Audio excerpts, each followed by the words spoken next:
Alrighty, folks. Welcome to another episode of the Coffee Roaster Warm-Up Sessions podcast.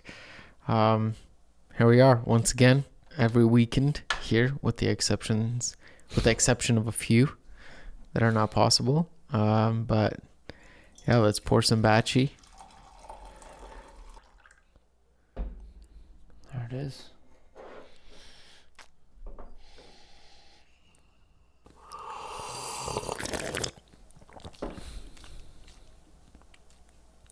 It's pretty good. Pretty tasty. Yeah, actually, wow. Actually, it came out much, much better than I was expecting, actually. Mm-hmm. Kind of reminds me of the Jorge Mendes. It does. This just has a little more... Once again, I think we actually said this in the last podcast, but like, I feel like depending on origin and processing and flavor, stone fruit can mean a lot of different things. Yeah. Like African stone fruit is not going to taste the same as like Indonesian. And so, yeah, like I think this does taste like the Jorge Mendes, but I think that stone fruit is a little different in this one. It's also, it tastes slightly darker. Quite a bit darker. Dude, it's, wow. This tastes better than all the pour overs that I've had. Wow, that's wild. Maybe I was drinking it too fresh because I haven't I haven't brewed this coffee in like a week, if not more. So, dude, I love that they roasted fresh daily. I mean, they literally do. I know. I'm not. That's not wrong. I'm not laughing. They're not wrong. It's honest. It's an honest quote right there. Man, fabulous. Yeah. Wow.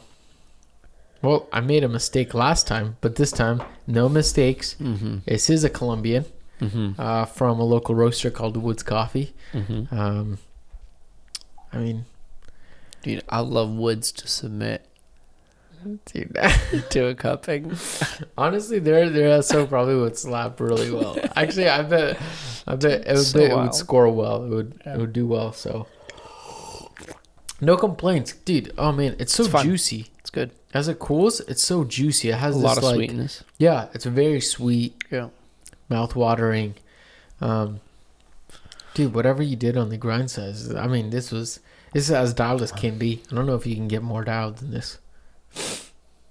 I didn't change anything. Whatever you left last time. Whatever left on my filter? No, I think it was like... Oh, where is it at? It's like 11? Oh, dude, that's what I was bringing the Ethiopia at. Nice. Nice. Well, I like it. Yeah. Well, we did just come back from... Well, yesterday we went to a cupping with the narrative team.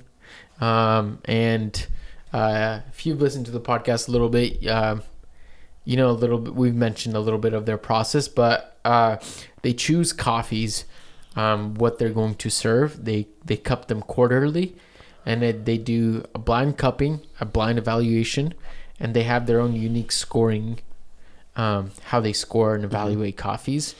And then the two best performing roasters will then move on to be served at the cafe for that quarter. So it's a very interesting and cool process. If you haven't listened to the podcast that we did with Maxwell Mooney, he's the owner of Narrative, go back into the archives, give it a listen. It's a really stellar podcast. I love chatting with him. He had some really good, insightful things to say. Yeah. So, but yeah, what we just did that last night. And or it was like the evening. In a nutshell, what'd you think? I love the process. In general. I'm just gonna preface this. Yeah. We're talking like back to back, 14, 15 roasters. Each roaster submitting 3, most of the time 4, sometimes 5. So if you do the math on that, what is that? Let's say 14 times 4 coffees. We're doing 56, 60 coffees just back to back. So I thought that was very important to for sure. to state. Yeah. But anyways, And I think that's, for me, one of the most intriguing, like, awesome things that I love about Narrative is the fact that there's a meticulous, basically, plan on how to choose coffees. I think that's my favorite part, like, hands down. The fact that that happens, and the fact that that's a cupping that, in a sense, I can be part of and enjoy, but also be able to taste a bunch of coffees that I probably wouldn't have even bought. That was one thing. And then to also taste them with no bag, no preconceived idea, no label. Like, there's no label on the cupping that says this is the roaster. There's just a number. So it's as blind can get, and even made me nervous at how blind it was because I was afraid of mixing up the beans. Like, it's blind. And it's also different doing that in the cafe and also the environment with the people that you're there, because you and I blind cup coffees all the time here in the office. And especially we even blind cup our production roasts. But the experience with that is so much more different than what we did last night. Yep. Yeah. And I enjoy both. That's my point. Yeah, for sure. And I think say that, like, sometimes when we're blind cupping our production roasts, which I think we did that just this week, where we also threw other roasters onto the table amongst our coffees, completely blind as well, just labeling the underneath the bowl. You just put a little marking identifier under there. And I think it's extremely helpful, especially when you can take your own production roasts and match them, alongside other roasters that maybe are kind of in your playing field, or people you aspire to roast like, or whatever it is. I think it's extremely important because, I mean, from our cupping, I think we walked away with a lot of really great takeaways. It just fine tunes you, and it really works on your palate and how you're tasting things. And I think, if you're listening to this, whether you're a roaster, and we say this all the time, whether you're a roaster, I don't know, even a barista, a home barista as well, anybody, like, blind cup some of the coffees that you have. I know you home baristas have like 20 different packs of coffee in your freezer. Take all 20 out, throw them in some cupping bowls, and give it a whirl. But but that was a very different, unique experience at Narrative to be cupping, total of 60 coffees from some really extraordinary roasters. And I don't know. What do you think? What stood out to you apart from the process itself this time? What's maybe something that you learned from this experience? Whether that's as a roaster, maybe as a barista, even. The obvious thing is there's a lot of good coffee out there. That was just fairly obvious, especially in this cupping. All 14 roasters submitting, like, there was just a lot of good coffees and a lot of also similarities, like, within that. I feel like folks are starting to roast a little more similar than they were back in the day. And even like a year ago, there would be a few. I remember one certain cupping that we did where there was such a wide range of, like, really, I hate using the word bad, but coffees I did not like, a lot of coffees I did not like, and then a lot of coffees that were just like out of this, or a few coffees that were out of this world. So it felt like the gap was bigger. In this cupping, I would say the gap was definitely smaller. It was a little more competitive. Definitely I could pick out some coffees that I'm like, okay, these don't fit. Also, for me, cupping in this setting was also different because I also work for Narrative. So I kind of have an understanding of the coffees that we like and we serve. And I have a kind of a plumb line defined of, like, what certain elements in the roast that we prefer taste like, or, the classic, what does green coffee taste like, and what does over roasted, like, overdeveloped coffee taste like, stuff like that. So I kind of had an idea already, like, ooh, this is kind of up our alley. But still, with all of that said, it was a tough match. That's for sure. Yeah, I would totally agree. And I really enjoyed the fact that there were roasters out there that I've never heard of, Right. that were on the table that I actually enjoyed. And I was like, okay, you're doing something. Yeah. And it's always fun to to see roasters that you've just never heard of do like a really stellar job, and that means that there's just so much more out there that you can discover, that you can they can drink and explore and know of. So that was awesome. But yeah, I think for me, it was a really great learning experience to be able to not only taste a bunch of really great coffees, but also realizing that, I'm still balancing the fact of like what's preference and what's objectively and subjectively good. Yeah. Even what you just said, where you're like, I don't know if I'd call that bad. And I'd probably be a little bit more quick to say like, yeah, that's just bad. Yeah. But at the same time, it is challenging because your preference might not be my preference. And like there was a couple of times where Max scored a coffee he's like, oh yeah, this is actually pretty good. And I'm like, gosh, that is not good. Like I don't know if I'd score it that high.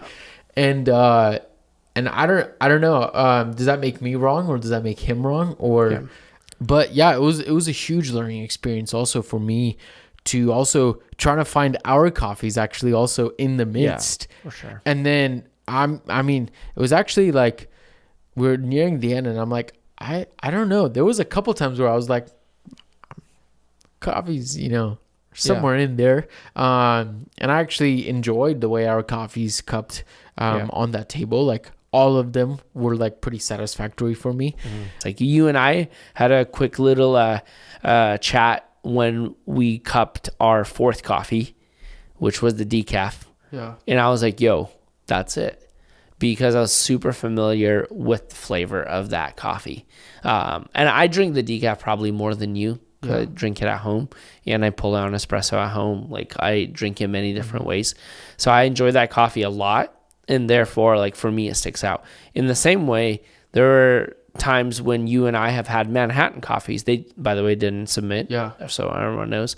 But when Manhattan's coffees are on the table, there's something about them where we always recognize either the mouthfeel or significant flavors. So I think actually that's a very positive thing. That's a positive thing about the more you cup, the more you start to pick up on those nuances. The more you're not only identifying flavors, you're identifying roasters. Even before we got there, Nate, threw that little trick and brewed a cup of coffee and said, hey, what does this taste like? That was awesome. I think those things are important, and that's why I would continue to encourage people, continue to cup coffees and tasting coffees so you develop that muscle memory. So yeah, I think that plays a lot into just tasting coffees blindly apart from packaging, Right. Whether that's, have your buddy come over, another maybe like coffee enthusiast friend or whatever, if you're a home barista, let them come over and like just brew up a coffee blindly and try to guess where it is and who it was roasted by or who it was roasted by might be crazy, but like origin, processing, flavor profile, and just to match, just to grow and learn. And it's okay to be wrong in those places. Like, although like you and I got very close when Nate tested us both on like a pour over. Exactly. But it was still frustrating. But then at the same time, I'm like, well, that's actually not too bad. Probably not as good as like a wine sommelier, like knowing which side of the river the wine was grown on or whatever. I mean, I honestly don't know how many coffees from Ecuador I've had. Yeah, exactly. So I've never had that specific coffee. Yeah. So, yeah, I like the blind cupping aspect a lot. And I think the other side of the fact is because we weren't cupping it in this like strict, almost like lab kind of scenario, there was some dialogue going on. Yes. And I enjoyed listening to that banter too, because we got to just hear different opinions, hear different perceptions, and also be able to like not only for me, it's like a aligning thing, but also to be like, oh, I never thought about this. There's a few comments that I heard that were made that made me think about, okay, that makes a lot of sense. Or my comment when I said something tasted like mold, and it technically probably wasn't mold. It's just what it does to my perception of like how I understand that flavor reminded me of that. Yeah. So therefore, it was good to hear something different that did not align with what I would automatically define as a certain flavor. Just learning to see what other people are seeing when they're cupping. And I know that takes a lot to calibrate with somebody. That takes a lot of work. And that's probably what you should be doing with, if you're a roaster, you should be calibrating with your green coffee importers, exporters, who you're buying green coffee from, other people on your team, us calibrating. If you have a cafe, then calibrating with your baristas or whatever that is. That's really important. But yeah, just hearing about like, man, what's Max or picking up? What good is he tasting in that I completely didn't think was good. Also, another thing, there was a few times where there was like one or two other roasters that had very similar like flavor profiles. That caught my attention, and that was also like a really good thing to pick up on, is because you're training yourself what you like and what you don't like from another roaster. And I think there's a lot of value in that. That helps, whether you're buying coffee for yourself, that helps you dial in also your roasting approach.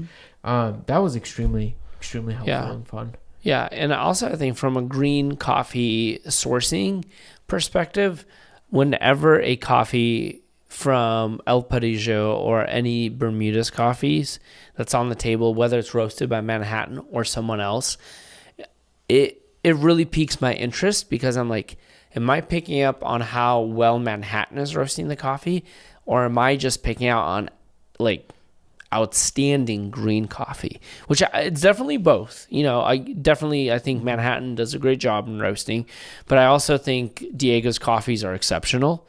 So when I see someone else serve El Parillo, it's always interesting for me. Like, I remember I was setting up part of the cupping, and I saw a few of those bags, and I'm like, man, I wonder if I'll pick that up. I don't remember if I did. I don't remember exactly all the results, 'cause I didn't write everything down. But that to me is super exciting. And then on top of that, the fact that we can go into this cupping, we can trial these coffees, and not only recognize origin, but recognize producer in the cupping, and recognize certain different sourced green coffees on top of the roasting. To me, that's always exciting. I'm just having a ball when I'm like, I know the producer of that coffee because of the taste. You mentioning green just made me realize, like, man, it is such an interesting balance of, you need to buy really amazing green. We've said this before. You can't make a coffee any better than what it was when it came to you, to the roastery. Like, you can't increase the point value of it. You can only maximize its potential of what was already in there when it got to the roastery. But then also realizing, like, not only does your green have to be tasty, but you also have to roast really well. Like, this is an A and B together. Like, you can take a Diego coffee and make it taste pretty bad. Like, you can do that. Totally. That is not out of reach. You can make it taste really vegetal. You can make it taste really roasty, dark, not really great. But then also the other thing that was like threw me a wrench in the cupping, that made me thinking, is that it's not just always about how do you source the top 5 green in the world, say. There's a lot of benefit and value in sourcing not just always the top, but sourcing solid green, but doing such a good job on the roasting that is like, oh wow, you were able to pull something beautiful out of that coffee. Yeah. Even though it's not the COE, even though it's not the Geisha, the Sidra, the SL28, whatever you want to call it now, that is the next cool thing that's popping off. But what about, solid coffee. You did an exceptional job roasting, and now you're presenting it. And at the end of the day, what do you get? Wow, this is very pleasing and fun and just nice to drink. Yeah. And if you're like a barista in a cafe, being able to have a diverse menu is super important too. Like, you don't want to be just serving naturals that taste like blueberries, you know? Right. And we always talk about, like, a daily driver for us is usually like a guat that's just solid, has everything you want in a coffee: acidity, sweetness, balance. Like, that's what we're looking for. And I think a lot of the times those coffees don't get all the Instagram posts. Like, those coffees, I mean, we post about Jorge Mendes a lot, but I'm just saying in general, Alex, shout out to him. Yeah. Yeah. But like, a lot of the times it's usually a very bonkers coffee that gets all the fame and all the glamour of being this exceptional coffee. Mm-hmm. But the daily drivers, you know, the classic coffees that we enjoy that are roasted really well. Yes. And all of the goodies are revealed properly. Yes. In balance. I mean, I don't know what's more famous than a daily driver like that, right? Because 100%. It's great to have a pour over of a wild coffee. Yeah. But I don't know how many of those you're going to keep sipping on, right? 100%. I really enjoyed, you know, after the cupping, we're just reevaluating our coffees, getting feedback and some critiques, some direction and stuff like that. And when he just brewed up the Jorge Mendes, I mean, that was a killer brew. That was so dialed. I loved it. Yeah. But sipping on it, I was like, okay. Like, just that, like, you know, that, like, realization, like, man, like, just a really solid coffee. Maybe my preference swings, like a pendulum almost. You know? I was thinking sometimes one, you know, I'm in these seasons where I'm like, man, I'm looking through like geisha offering lists, like like I'm looking for the most craziest, wildest thing, and then maybe I'm just in that back where I'm just like, not that I want a bad coffee. It's more like I'm like, how do I say this even? Like, I'm not looking for a flashy label. Yeah. But what I really want is like a really well roasted coffee. Yeah. And, you know, not to say that we're perfect at everything, but sometimes that's way more impressive than anything else. And I think sometimes it's very difficult actually to come across. Like, and that's a personal preference. I'm speaking, like, not to say that, you know, everybody should agree with me, but that to me, that makes my day. I mean, that's why we talk about how much we like wash coffees. Yeah. For that very reason, you know. Again, like, I am speaking from a very unique place, a very privileged place where I have the opportunity to cup 56, 60 coffees. Yeah. You know, that's not everyone gets that opportunity. For sure. So, and then on top of that, like, if you go in the morning on bar, I get to serve a lot of different coffees. Mm-hmm. So with all of that said, like, I still love a geisha. You know, I still have a lot of these wild coffees at home chilling on my bar. Like, last time you and I talked, I think I had like, you know, 6 or 7 bags, and I gave a bag of the geisha away to a friend of mine. Yeah. I love those coffees. I sip them. I have some wild naturals. That Ethiopia natural from Bold Bean that I have at home, that is absolutely bonkers. Like, I like coffees like that. I don't mind them. But I do feel like a properly well roasted, a dialed roast of a classic coffee that has a little bit of everything is so nice. And I do think a lot of the times they're just underrated. I think it even feels to a certain extent wrong to say those classic or those basic coffees. They're not basic. They're not classic. Yeah. There's nothing bad about them, because when they're roasted really, really well, everything that needs to be shown it shines. Yeah. Like, there was a part in the cupping where I was like, just trying to figure out, like, Max, I even asking, like, what's acidity? Yeah. Like, because I was like, wait a second, we need to define some terms so we're playing off of the same things. And there was a moment where he's like, hey, I'm not scoring according to, you know, I think I might butcher this, but according to like the most insane quality or too specific his preference, he said it's more about how what the roaster did with what the coffee had to offer. Mm-hmm. And that's where I was like, that was a very like clicking light bulb moment where I was like, interesting. That put into words stuff that I felt and that I've enjoyed that I haven't been able to put into words that way. Mm-hmm. Like, yeah. I'm like, oh, that's why I actually really like the Jorge Mendes, and I actually rave about it. Yeah. Not because it's a geisha, not because it's a 90. Yeah. It's because it's just, in my opinion, I think like when you roast it really well, it's pleasantly complex, sweet, great, amazing, and you just get to freaking enjoy it. I mean, that's why we drink coffee too. So yeah, good stuff. Love it. Alrighty, folks, that is it for this weekend. This week's Coffee Roaster Warm Sessions podcast. Thank you so much for joining us once again, and thank you for listening. Have a great weekend, and as always, as we always say, reflect what's good.